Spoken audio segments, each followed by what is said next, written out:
আসসালামু আলাইকুম রহমতুল্লাহ। প্রিয় দর্শক, আজ আমরা অতি গুরুত্বপূর্ণ একটি ভিডিও নিয়ে আপনাদের সামনে হাজির হয়েছি। গালে গজানো দুই একটা দাড়ি কাটলে গুনাহ হবে কি?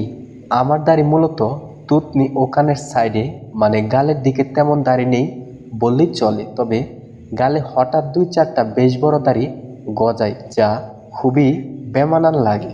এখন এই দুই একটা দাড়ি কি কাঁচি দিয়ে কাটা যাবে? অতিরিক্ত আরেকটা প্রশ্ন হচ্ছে, গলার দিকে কিছু দাড়ি কি শেভ করা যাবে যাতে সুন্দর আকার আসে? প্রিয় প্রশ্নকারী দিনী ভাই, দেখুন, এক মুষ্টি পরিমাণ দাড়ি রাখা চার মাযাব মতে ওয়াজিব। হযরত ইবনে ওমর রাদিয়াল্লাহু আনহু থেকে বর্ণিত, নবী করিম সাল্লাল্লাহু আলাইহি সাল্লাম বলেন, তোমরা গোঁফকে ছাঁটাই করো এবং দাড়িকে বাড়ানোর জন্য ছেড়ে দাও।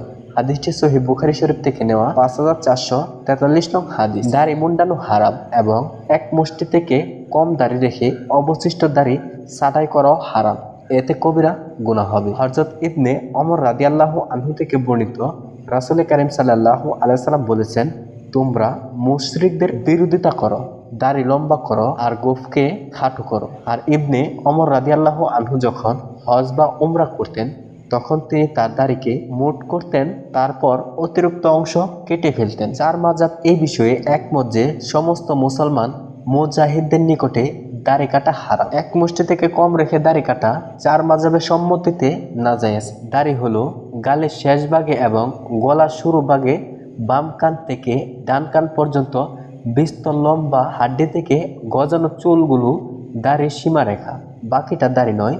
থুতনির উপরে ছোট চুল কাটাও উচিত নয়, এর মধ্যে যাহা পড়বে সেগুলো কাটা জায়েজ নেই। সুতরাং প্রশ্নে উল্লিখিত দুই চারটি হোক বা বেশি হোক, দাড়ি কাটা বা মুন্ডানো জায়েজ নেই। প্রিয় দর্শক, আশা করি প্রশ্নের উত্তরটি পেয়েছেন। ভিডিওটি ভালো লাগলে একটি লাইক এবং কমেন্ট করবেন, আর আমাদের চ্যানেলে নতুন হয়ে থাকলে অবশ্যই সাবস্ক্রাইব করে পাশে থাকা বেল আইকনে ক্লিক করুন।